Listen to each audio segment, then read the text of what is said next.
So now we're going to discuss, we just finished talking about Fasb. Fasb creates the Financial Accounting Standards Boards, and they also mandate that by adopting generally accepted accounting principles. So now we're going to move forward to the 3 types of business organizations in which you could practice accounting with. 3 types of business organizations that you could actually practice accounting with. So there are 3 business organizations.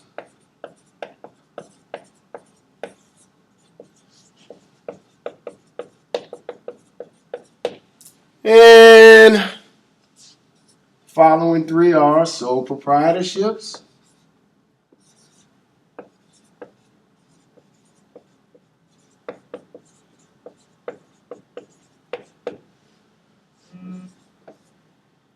partnerships,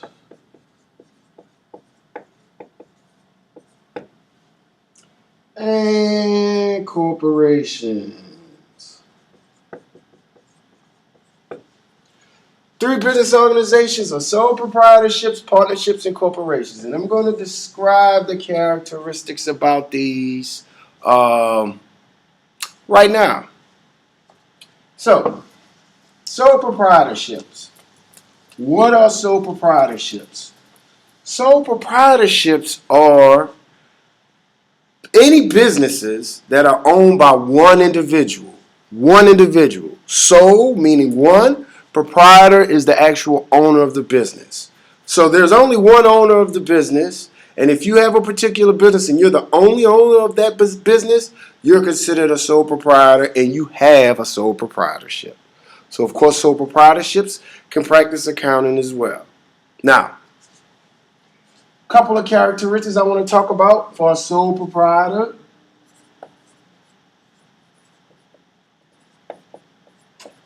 Is the life of the business and the liability. Life of the business and the liability. The 2 characteristics I want to focus on. So, sole proprietor, sole proprietorship, the actual company itself. What is the life on the sole proprietorship? What is the life? How long is the life going to last for a sole proprietorship? The life of the sole proprietorship is directly related to the extension of the life of the owner. So the sole proprietorship only lasts as long as the life of the sole proprietor. So with that being stated, that particular life is limited. So sole proprietorships have a limited life based on the life of the owner. So if I have a motorcycle company and I fabricate motorcycles for a living and I'm a sole proprietor of that company, the only owner, and I decide to test out the motorcycle and I run into an accident and die, well, guess what happened to my sole proprietorship? It is no longer the same. The life of the sole proprietorship is only limited to the life of the owner. Okay? Now, here's another beautiful word that you need to understand. It's called liability. Liability. Okay, for right now, liability for what we're going to understand is what's owed. What's owed. But from this perspective, we're talking about owing what? The responsibility, the financial obligation, right? The financial obligation was owed. So when we're talking about a sole proprietorship and we're talking about liability of the sole proprietorship, we're basically saying if this company is at fault for a particular reason, how much is the liability going to remain in the sole proprietorship? Is it a limited liability or is it an unlimited liability? And the rule of thumb is that sole proprietorships have an unlimited liability.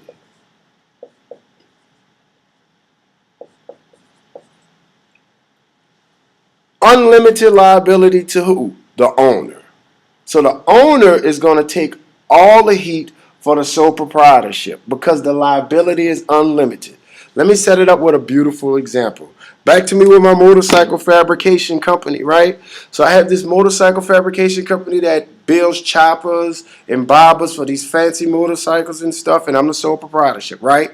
So I decide to try to solicit a contract with, I don't know, Puff Daddy, right? And so Puff Daddy decides to purchase one of my motorcycles to put in one of his videos or whatnot. So he puts it in his videos and he gets into a terrible accident where he no longer could dance in front of the camera. Okay? And so obviously it's because of my particular product that I sold to him. So my company is liable. My company is liable. My sole proprietorship is liable. Okay? Let's further carry on this example and let's say that we go to court. Let's say that the judgment for this incident was $10 million. Let's say that the value of my company is worth $2 million. Let's say that I have an insurance policy on my company for any situations that occur that may cover up to $6 million. Okay, so what's going to happen with this situation? We're talking a $10 million judgment that we have to pay Puff, right? And $6 million of that 10 is going to be taken through my particular policy, which is fine, but we still owe 4. And so that other 2 that my company is valued at, unfortunately, I'm probably going to have to sell off my company and give it to Puff, and that's worth what, $2 million? Now, the liability is still there of an additional $2 million. Hopefully you guys keep in track of what I'm talking about. $2 million is left. Well, because this is a sole proprietorship, and by law they say sole proprietorships have unlimited liabilities, what do you think's about to happen?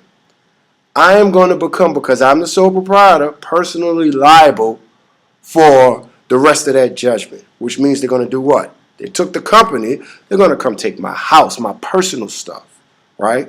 My house, my dog, everything, my cars, whatever I own, they're taking it, okay? And that's what unfortunately happens to a sole proprietorship. So those 2 key concepts, make sure you understand them. Moving on, partnership. Partnership. You guys may already understand what a partnership is.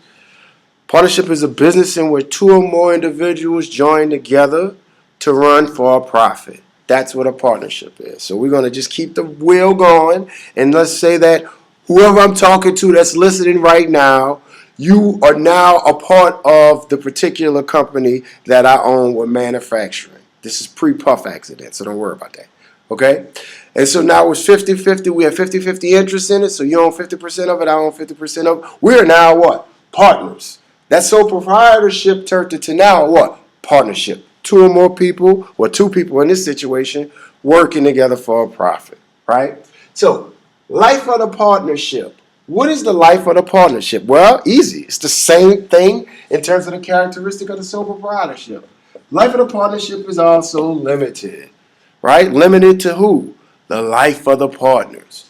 Fast forward the situation, same situation with the Puff incident. He hurts his, well, no, I'm sorry.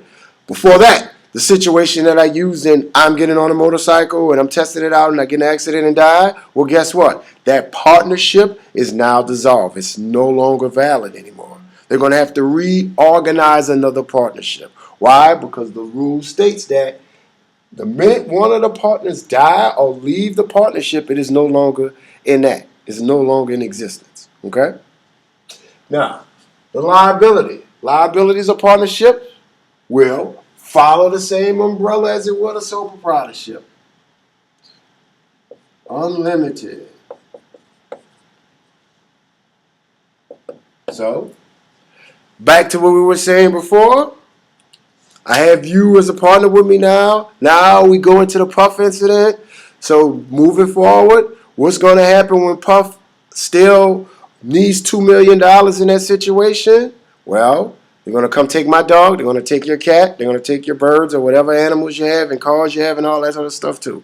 That's the liability. The liability is unlimited to the owner. Okay? And last but not least, the most important one that we're going to talk about. Why is this one the most important one by chance? It's the most important one because this is how I'm going to teach you guys how to account for. This is what I'm going to teach you to account for. I'm going to teach you guys to account for corporations. Not sole proprietorships, not partnerships, but corporations. This course is going to focus on corporations. Okay, so definition of a corporation. A corporation is a separate legal entity that is engaged in business and which is owned by outside investors or individuals. Keyword, separate legal entity. Okay? And what do we mean by that? Well, it's separate. Separate from what? Separate from the owners, right? In order to be an owner of a corporation, you have to do one easy thing: buy stock in that company. Therefore, all corporations have to do what to be considered a corporation? Have to issue stock. So you issue stock and you become a corporation. A person buys that stock and they become an owner. So rightfully so, if all of us chipped in $1 right now, who's ever watching this, or however much we have to chip in, and we want to buy one share of Walmart, then we can become owners of Walmart. One small share, but we're still considered owners.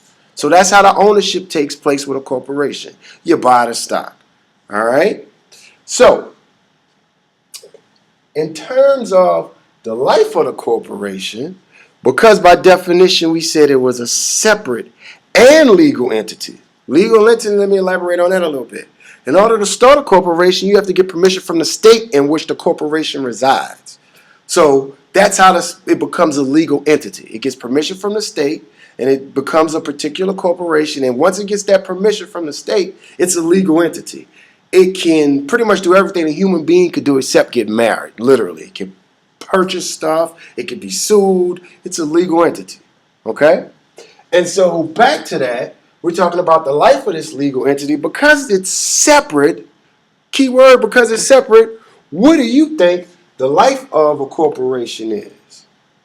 Is it limited to the owner's life? Nope, it's not.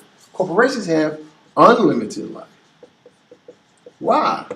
Simply well said, because it's a separate legal entity. It's separate from the owners. So regardless if something happens to one of the owners, that corporation will continue to live on.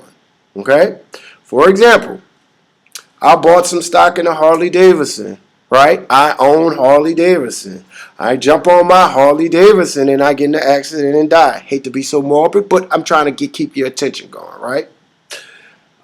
What's going to happen to Harley Davidson? Nothing. Nada. It's going to keep moving forward, keep moving forward. And my shares of stock in Harley Davidson will have to be willed on to my family. And we'll just continue with life, right? Liability.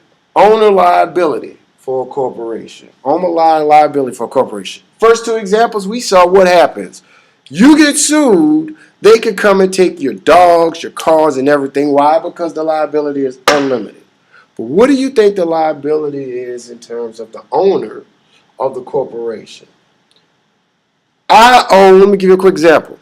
Let's say I own stock in Campbell's. Campbell's who make the Campbell's soup or whatever, right? And let's say they made a particular mushroom soup that had the Ebola virus in it, and it wiped out a lot of people. And it was a big, major billion-dollar soup, right? Let's say I bought a couple of shares of Campbell's. Let's say maybe $1,000. Keep it cheap, right? $1,000 in the company. They get sued for $2 billion. I am considered an owner because I have $1,000 worth of stock in the company. Now, I am liable? Yes, I am, because I'm considered an owner. But how much is my liability? Is it unlimited? Are they going to be able to come to take my house and my dog and all of my animals and all this other good stuff and my cars and stuff? No. Why? Because the corporation is a separate legal entity. So the liability, therefore, for an owner is only what? Limited. You already explained why is it limited, but how is it limited? In that situation, $2 billion judgment, I only invested $1,000. What's the most that I can lose? $1,000, my investment. So it's only limited to how much I invest.